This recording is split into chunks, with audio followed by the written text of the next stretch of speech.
Thank you. This is gonna be very exciting, and I have to say I really appreciate the diplomatic approach to a couple of decades of experience. I really appreciate that. I like to say that I've earned all of this.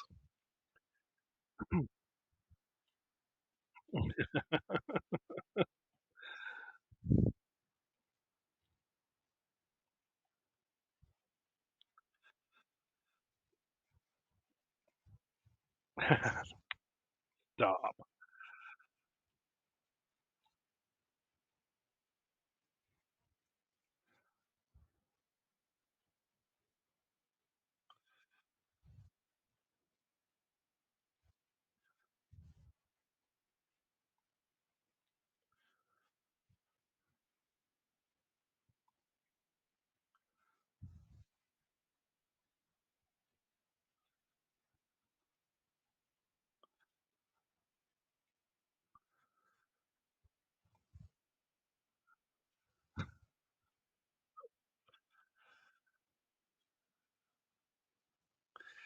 This is an interesting question, and I've thought quite a bit about it. And I think interestingly, the first thing is I want to fly. I want to be, I want to be Superman. I want to. No, I don't think so. I think one of the things that I think is really important has nothing to do with work directly. Is how do we, I want to be a person that can bring kindness back to the world. How can we take what is a very divisive world and all the shenanigans and things that are happening across this planet and just make people stop and think about people and how to do what we need to do to make life a little bit better for everybody. So that sounds very, you know, it sounds a little cliche, but I just think, that would be a really cool thing to be able to do. How do we make people just stop and think, hey, you know what, there's a person at the other end of this. Maybe we need to think about this differently. And I think I would also like to fly. Don't get me wrong, but I do think I do think we have more important things to solve right now.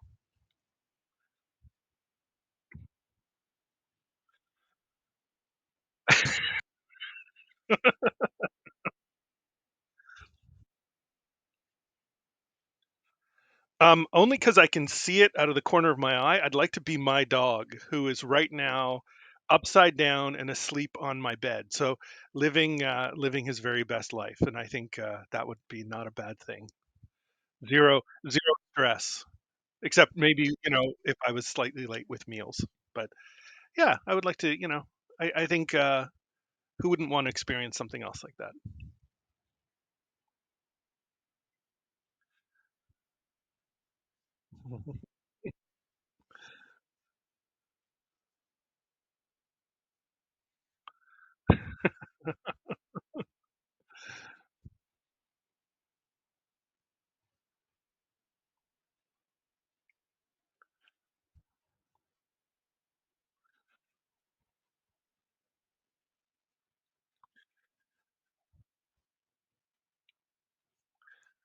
Yeah, I do want to go back a little bit in history because I think this is interesting, and it's funny. I've been giving this one some thought too. If you were a Ford employee in 1913 walking into the Highland Park facility, and Henry Ford was showing you the assembly line, you'd have lost your mind. So here was such a massive change in manufacturing and how we manufacture and the ability to manufacture at speed, efficiently, and accurately. Um, you weren't thinking about that. You were thinking about what's going on with my job. What am I going to do? Interestingly enough, he handled that a slightly different way, which he paid everybody a lot of money. He gave everybody a good, solid living wage, and he won the hearts and minds. But that kind of disruption is not new. We've had um, I'm gonna go with some probably funny pop culture references. I loved Mad Men, and there was an episode of Mad Men where all the ad guys are sitting around and they're rolling in an IBM computer, and you'd have thought it was the end of the world. And we're talking, what is that, 1960, 62, somewhere in there. So these disruptions are not new. And I think whether it was the internet, whether it was the ability to have a computer in your hand, whether it was the ability to see every single thing that's ever been created and be able to consume it in a way that we've never been able to, these disruptions are not new, and interestingly enough, maybe scary at the time, but life changing as we consume them. So I think what's happening now is very similar, and I'm gonna, you're gonna ask me the question about what to fear. I don't think there's anything to fear just yet, and I think it's how we choose to embrace and consume and leverage the tools that we're being given, because these are just tools. Okay, he's got some cautionary tales. Yes,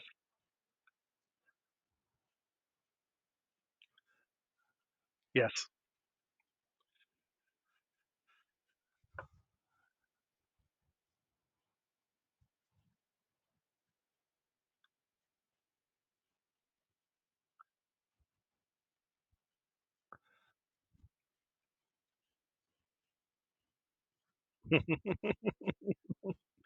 It's a different, right.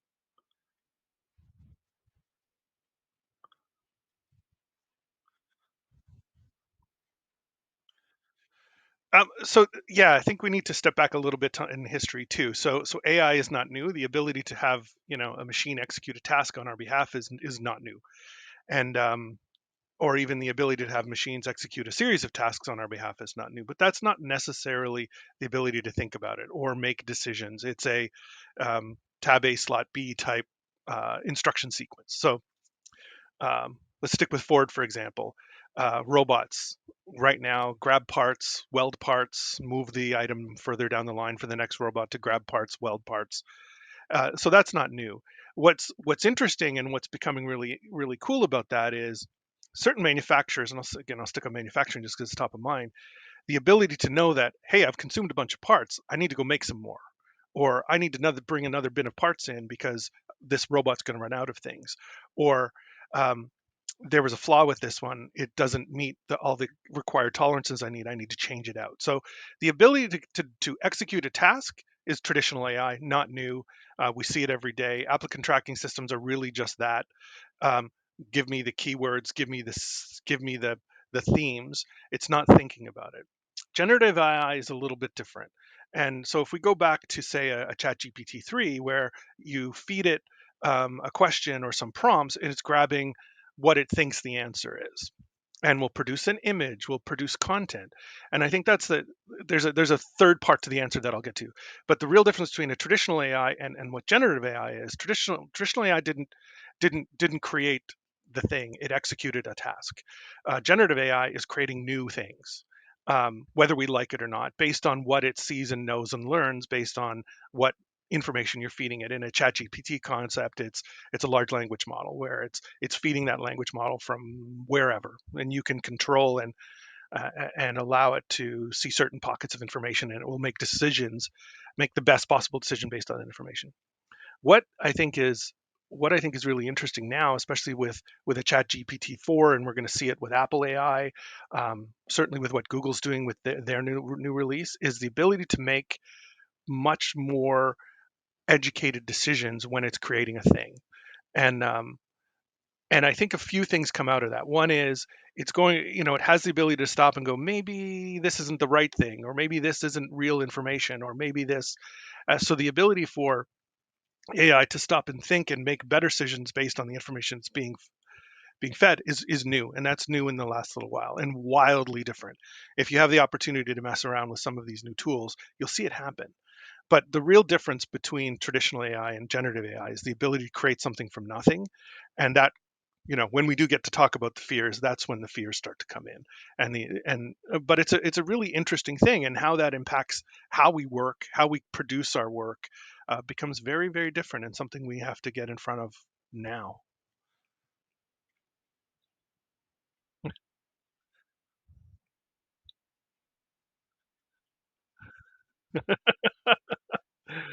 Lies.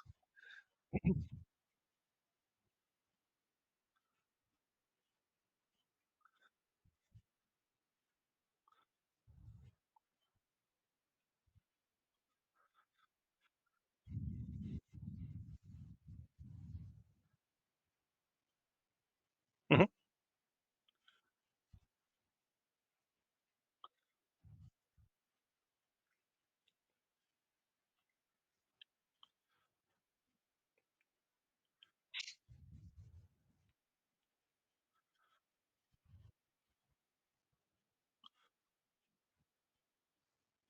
Right.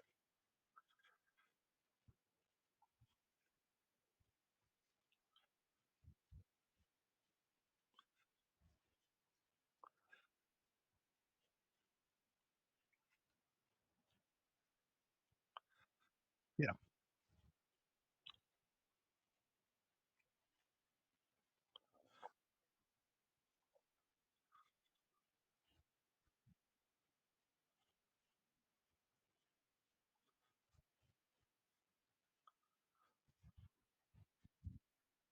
Right.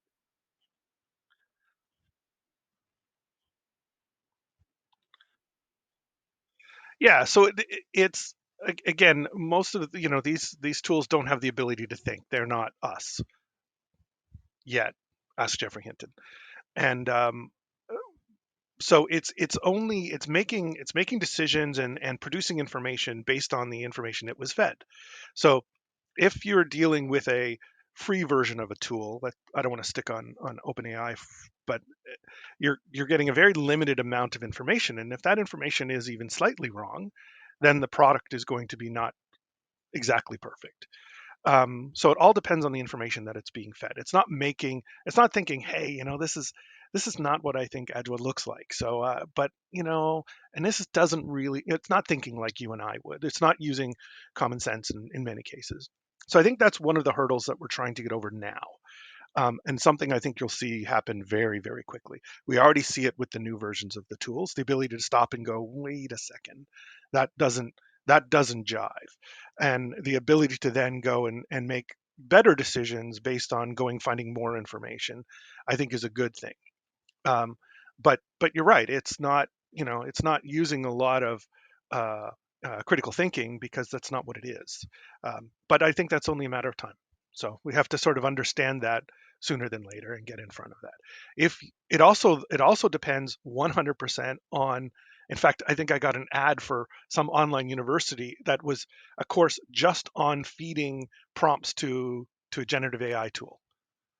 So how what you ask it will 100% determine the output you get. So you can ask much better questions.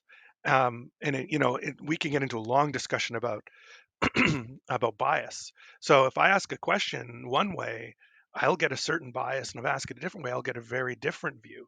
And it's so that how you prompt the tool becomes really important, and the ability to refine that prompt as you go becomes is absolutely 100% on you. So you start off on the wrong foot, your content's going to be inaccurate. Um, it's not going to be awesome. So how you choose to prompt it becomes really, really important.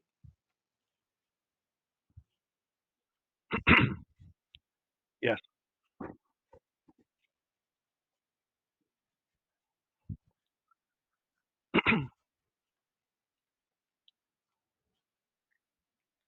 Right. Well, it's no different than like SEO. So the ability for people to show you how to create, your brands and your online presence in a way that search engines will find you first. It's the same idea. So how do you understand and align your question to the tool or your ask to the tool to get the output you're looking for?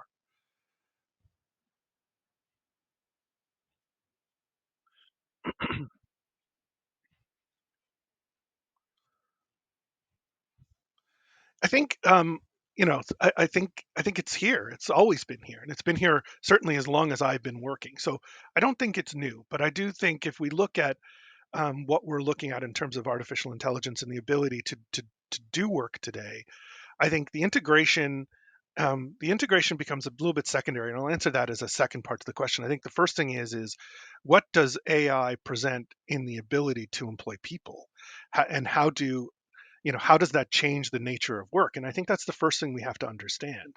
Um, those non-cognitive, repetitive tasks we've already handled. There's machines that do the thing for you. The robot at Ford, welding on a plate. Those things already exist. It's those cognitive tasks that we want to start to let the machines do. So what's happened? I think it all depends on. I'll give you an example. I'll give you a great example, and I got to see this yesterday. Um, Apple Vision Pro, so their spatial computing platform. They don't like to use VR or AR. They want to call it something very Apple-y.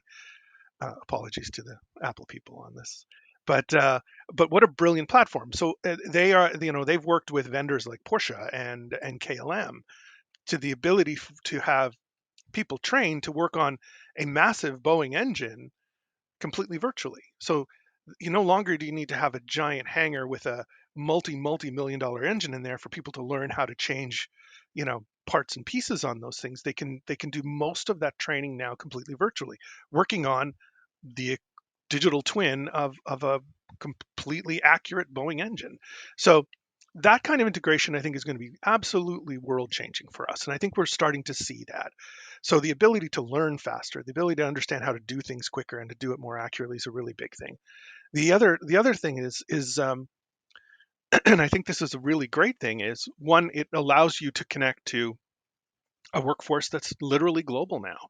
No longer is language a problem. Accessibility becomes much easier to handle. So the ability to work in a different way, in a truly global manner, and you can find skills anywhere in the world to connect people in a way that we haven't been able to before.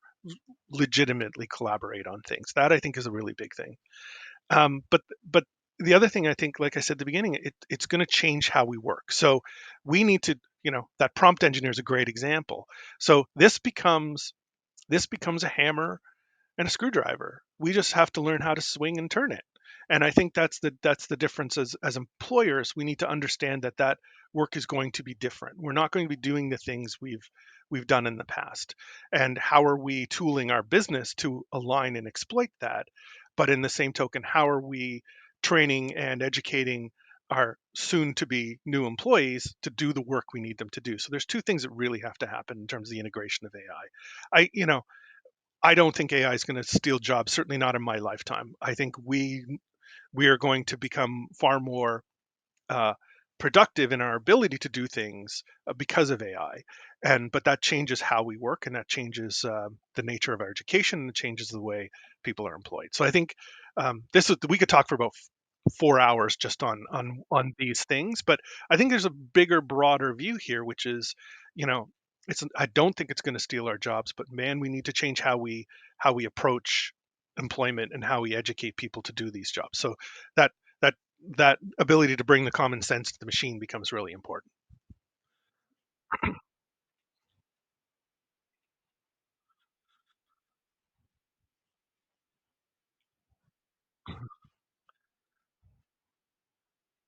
Yeah,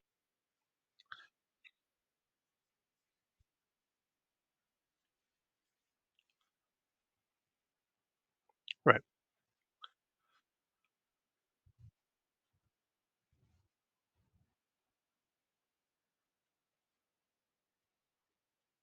right,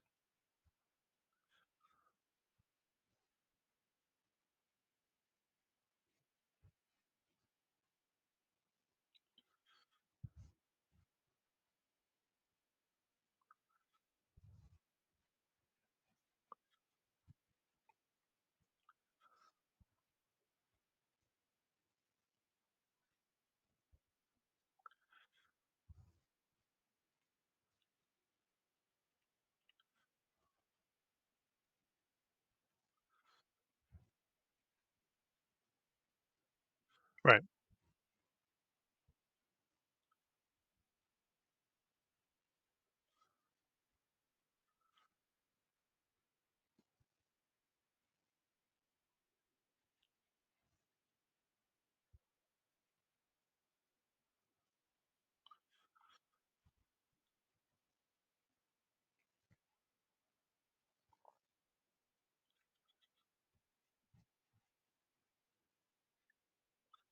Right.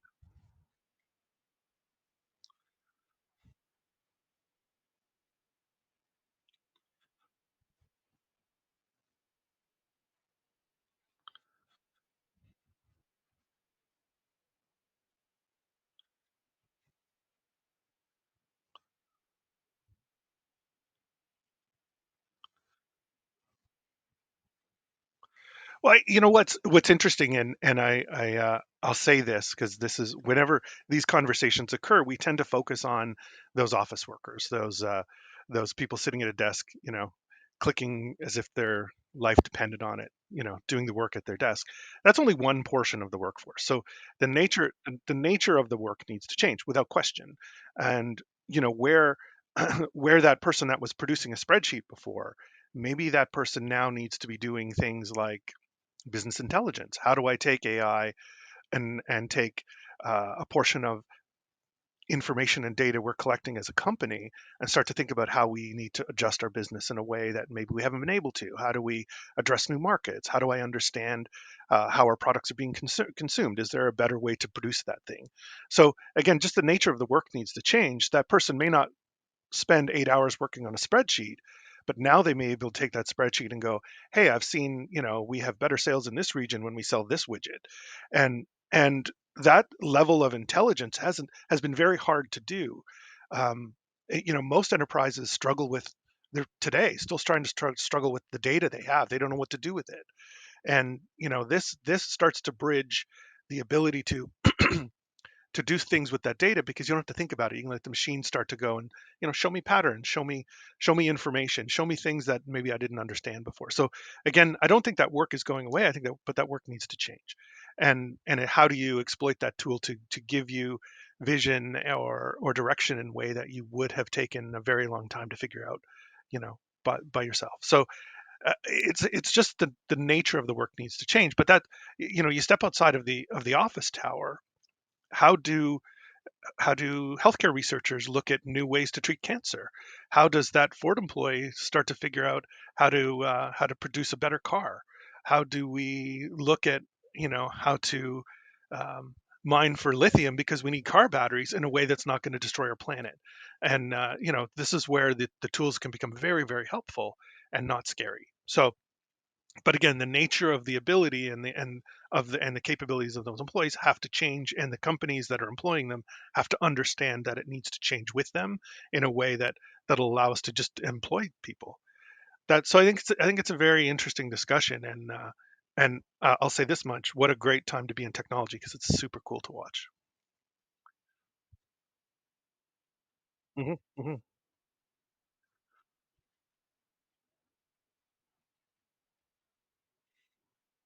Hmm.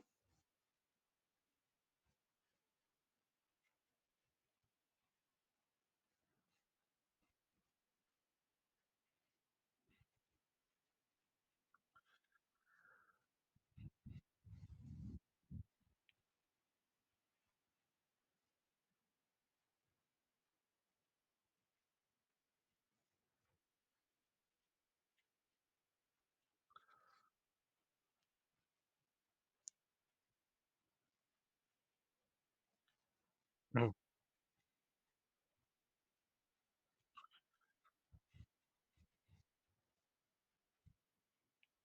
Right.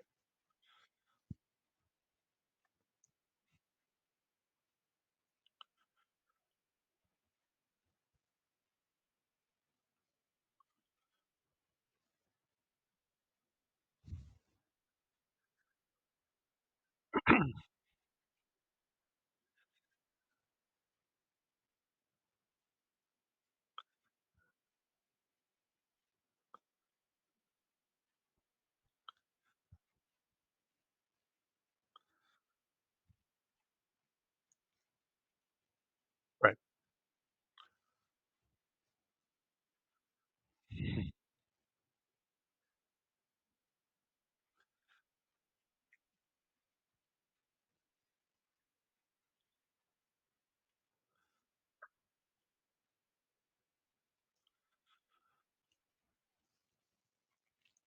Um, I think we need to remember that, at least now, and probably for the foreseeable future, these are just machines reacting to information. So the ability to feed that information to the machine to allow it to make decisions is one thing. Um, you know, the the fear of the robot uprising, I don't think we're going to see in our lifetime. The Matrix, the HAL 9000s, the ability for the machine to know and understand and make decisions based on a number of things, including emotion, doesn't exist. It's not to say it wouldn't, but there's a lot of work being done around ethical AI and how do you feed the information, how do you control its ability to make decisions, and there's a number of ways to do that. To stick on to create a Star Trek reference, the prime directives, right? So, do no harm. A number of things that you can feed the machine to allow it to do some things. But I, I, I think if you walked out in front of Union Station today and started asking people what they fear about AI, they're probably going to be, "Well, I don't want to lose my job." I don't think they're thinking about, the robot uprising.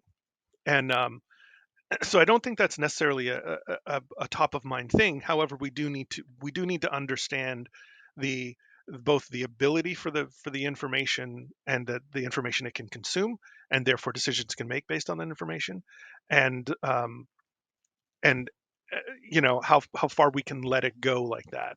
However, I think if you're looking at immediate terms, immediate fears, it's not so much the machines, it's the exploitation of the ability for those things to do that. Deepfake's a great example. So we're staring at a US election. They are genuinely scared about what deepfakes are going to do and create in the weeks prior to the election. And for the most part, the AI systems aren't elegant enough to make it seem 100% accurate. How many fingers does that picture have is a good example, right? No, yeah, fair, yeah, yeah. So with uh, with the creation of generative AI, especially image producing tools, you can ask it to produce anything, and and it will. So there's Uh, there's some really nasty stuff out there. Ask Taylor Swift. Ask Barack Obama. So there's the ability to make it look and feel and sound as if it was a real person. There's usually some weird artifacts that are enough to make you go, that's not real. However, that's just going to get better and better. So that to me is I'm less worried about AI being the problem and AI being exploited to become a problem, at least in the near term. So the ability for someone to produce a bunch of misinformation right before a U.S. election that's going to be hard to disprove as people are walking into voter booths is a real scary problem, and and one I think that I know the U.S. government is trying to handle. Ethical AI isn't going to fix that. So the ability to exploit a tool is again not new. Ask the people that produce weapons, and how those things get used. It's not new. It's our ability to make better decisions on how to use that tool. So that to me, if I have any fears, it's the immediate ability for these tools to be exploited in ways that aren't great. Um, you know,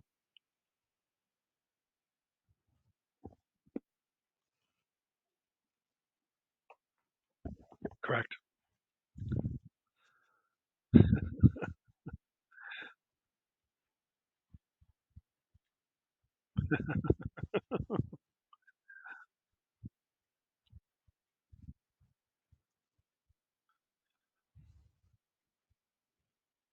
Right.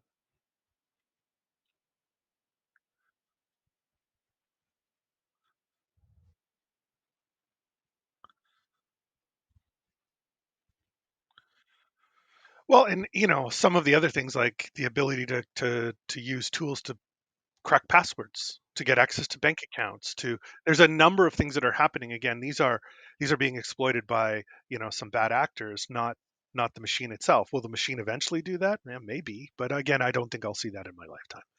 But I think the fears are a little bit more present and a little bit more real with respect to the ability for people to exploit the tools. And that to me is a bigger worry, and one that is getting more and more. um, sophisticated every minute of every day. So those are the things that, if that's going to keep me up at night, it's that stuff.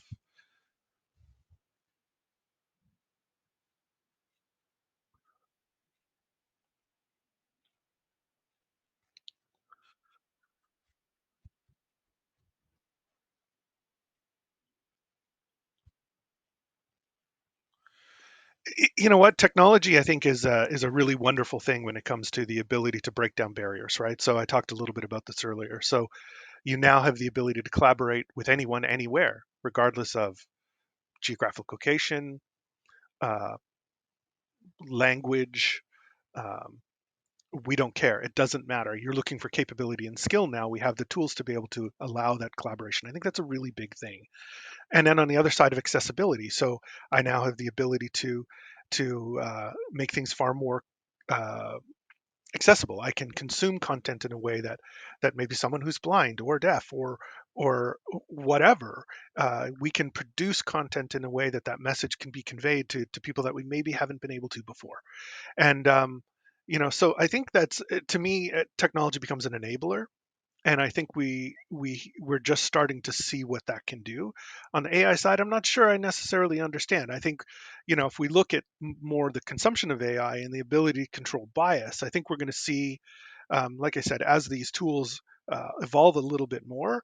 I think we're starting to see bias become a little bit less of an issue as the tools stop and say, "Wait a second, do I think this is accurate?"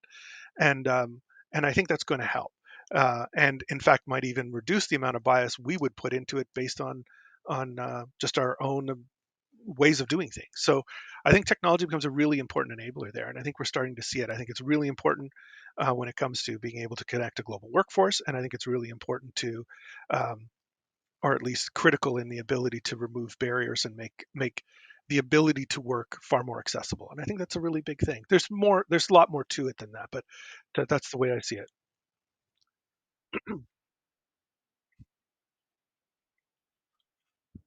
Yeah,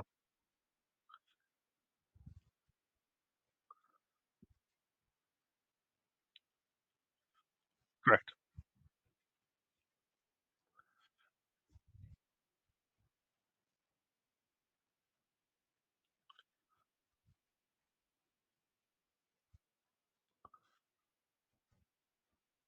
Correct. Yeah.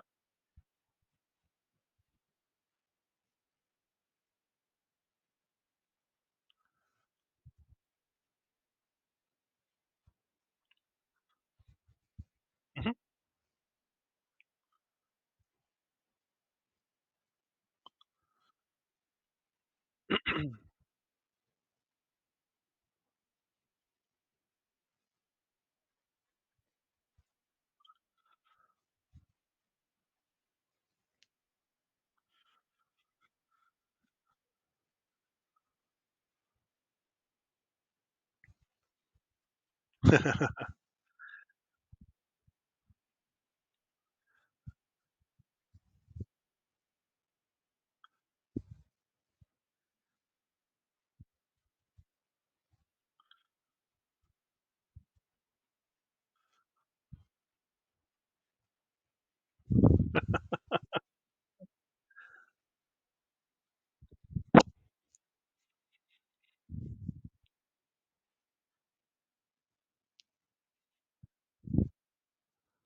I think that's a really good question, and it isn't, going out and buying subscriptions to ChatGPT as much as OpenAI would like you to do that. I think it's more to that. I think it's allowing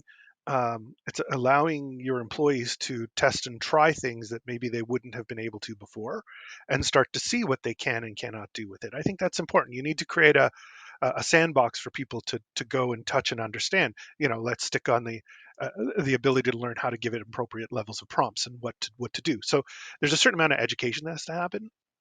Um, if we're sticking with knowledge workers, I think we have to give them the ability to use the tools and understand the tools. I think that's already happening in most cases. In most cases, enterprises are controlling who's consuming what, especially with the chat GPT. Um, but I do think we haven't done a good job giving that safe space to go and figure it out. and come up with innovative ideas. Start to think about, hey, if I had a tool that could do this for me, my job would get this much better, this much more productive, or this much more interesting. And I don't think we do that enough.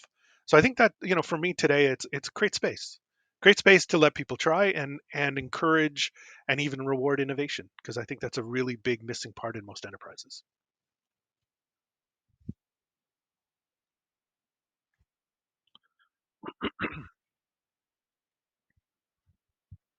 Yep,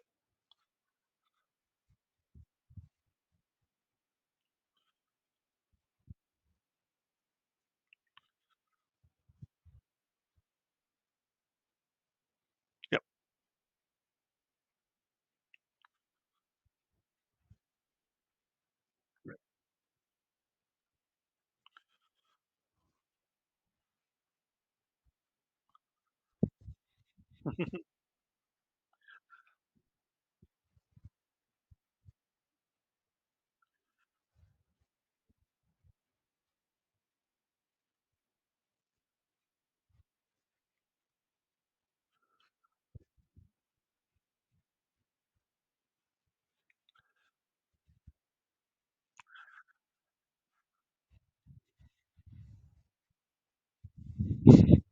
I, I I agree. I think enterprises today, and it's already too late, but they must today start to think about how to do those things. We've got an entirely new generation of employees going to be coming through and out of university imminently that are very, very different than any generation we've seen. And I don't think we're prepared to employ that kind of person right now. And I think that becomes really important. So how do you start to build that that enterprise of the future that's going to employ a very different kind of person who's very, very digitally centric already thinking about better ways to do the things that you're creating that spreadsheet for. So you need to get in front of that. And I think the sooner we do that, the better those enterprises are going to be when those, in the next few years, when those new knowledge workers hit the street. And I think it's a really big thing. Right. Yes.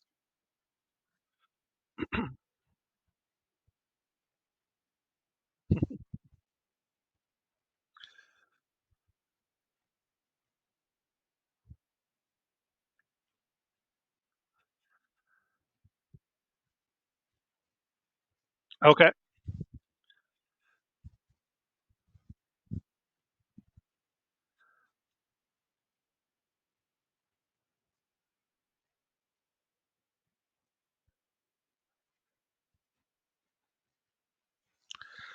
I think that's, I think I'm perfect. So probably nothing. No, I think for me, I think I want to be a little bit more patient. I want to be able to, you know, especially dealing with my teams and the work that we're trying to do, um, give a little bit more space for people to do what they do best, and that requires a little bit of patience and a little bit of trust. And as a dumb IT guy, that's a really hard thing to do as you progress through a career, especially into management or senior management. You don't want to let people do the things, you want to do it because you're going to do it better. And so being able to bring a little bit more patience, I think that's something I could really benefit from. Other than that, I'm perfect. Right. Right. You know what? I thought about this, full disclosure, I had the questions before this, so I don't want to. But I thought a lot about this one, and you know what? It's going to sound so cliche, but it's so top of mind right now. Is my mom? She's, I love her to death. She's the mother of six kids. She grew up in the Depression, and the woman is absolutely awesome. And I want to be a little bit more like her. I think that would be a really good thing.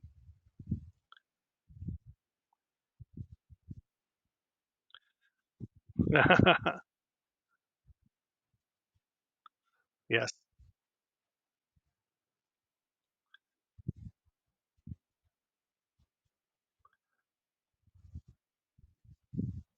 I love it. I think what the council's mandate and what we're trying to do is so important, and I love being part of it. So thank you for letting me. This is awesome.